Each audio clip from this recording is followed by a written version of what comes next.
Hi, Okay. Barbara. Thank you so Hi. much for making time today. It's so great to sit here with you today and talk a little bit about your campaign for LD 28 to the state legislator.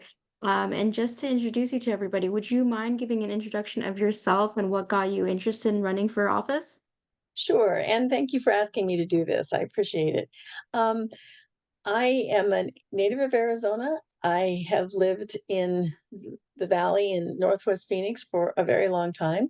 And have 40 years in teaching. I was in the Deer Valley School District as a English teacher and then as a social studies and economics government teacher. I have my husband's an architect here in Phoenix, and my two kids are both adults. They went through Deer Valley School District and went to NAU. I went to NAU. I've been in Arizona all my life, and I have not been involved in politics at all, other than teaching it. Um, and I had noticed over the last several elections, I would go on my ballot and there would be all of these down ballot positions that only had Republicans running. And I feel like that's not the way democracy is supposed to work. You're supposed to have a choice. And so basically, I was running because I think people deserve a choice. And then as I got into it further, I realized that when there's not a Democrat on the ballot, and because independents, which are over a third of our voters, because independents don't have primaries, basically too many of our positions get decided in on the Republican ballot, on the primary ballot for Republicans. So I just thought it was important to run. So when someone asked, they were trying to make sure there was someone on the ballot for every district in Arizona, which hasn't been the case recently. And I said, sure. I didn't really know what I was getting myself into, but I have learned a lot. It's been um, great to realize what's going on. I've met some people, I've gone to some meetings, and so I've been able to learn what other people are doing and what they're thinking, and it's helped me establish what I want as my priorities and given me background information. I've heard people speak on water rights. I've heard people speak on uh, the problems of the people in rural counties in Arizona. Um, I'm going to be with Save Our Schools and lots of different organizations like that that I've been able to talk to and learn a lot about them. So I think that's mostly what motivated me to run. Was I wanted to fill a hole, but beyond that, I'm really getting excited about maybe trying to bring awareness to a lot of issues that I think elections, especially every 4 years, the elections are too focused on the presidential candidates, and people forget that the offices that actually impact everyone's day to day lives are the down ballot, the state legislature, the city council, the corporation commission, all those things. So, Yeah, and that's a really great segue into my next question, which is understanding some of the issues of impacting LD 28. So you touched on a bit like water, but what are you hearing on the campaign trail as you're going from, door to door, organization to organization? Like what are the constituents saying?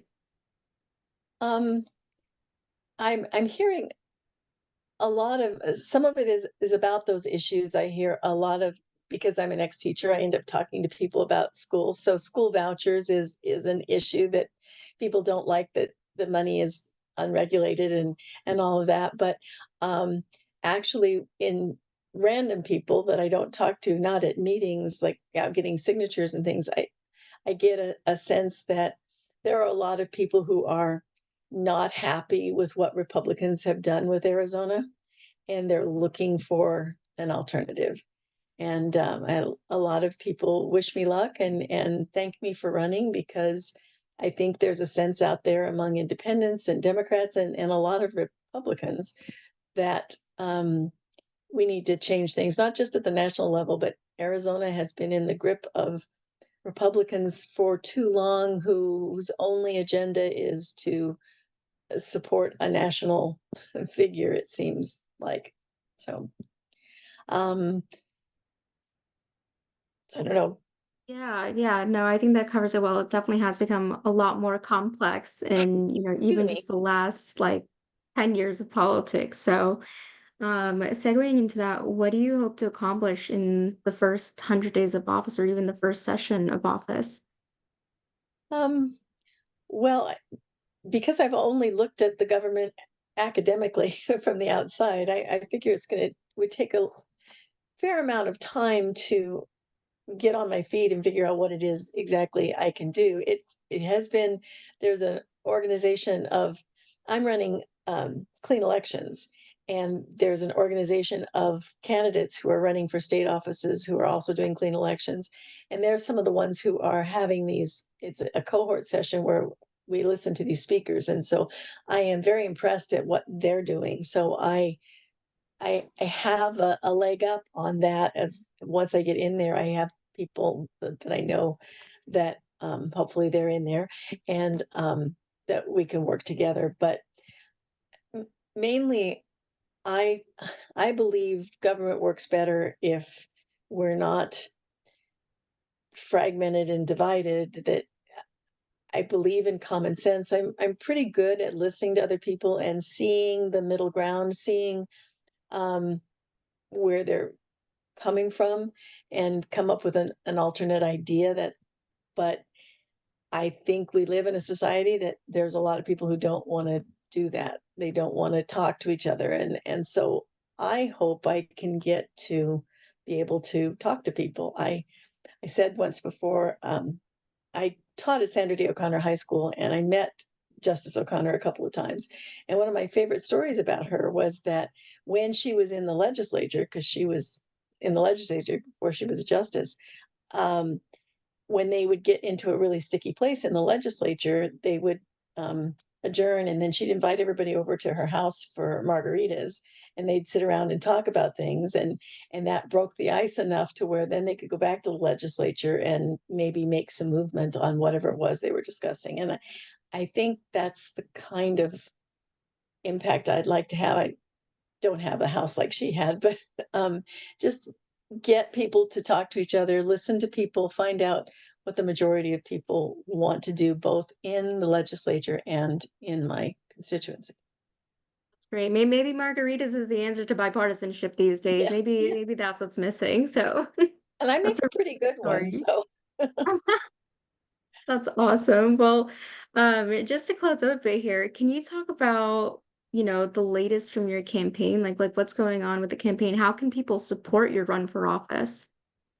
I was very excited today. I just this morning I took down my petitions, and I had no idea because I've never done this before. I had no idea what that was gonna be like, and it was really nice. The ladies that were there offered to take my picture holding my certificate, and it was not the traumatic thing I, for some reason, was expecting. So that was exciting, and hopefully I got more than I needed, and so I'm very thankful to people who both signed online and people who took around my petitions to get those signed. So I'm just now it's sinking in that maybe I'm actually going to be on the ballot. So, which was honestly my first goal. I just wanted to be on the ballot. I didn't know how far I would go beyond that. But now I'm looking at because I was focused on that.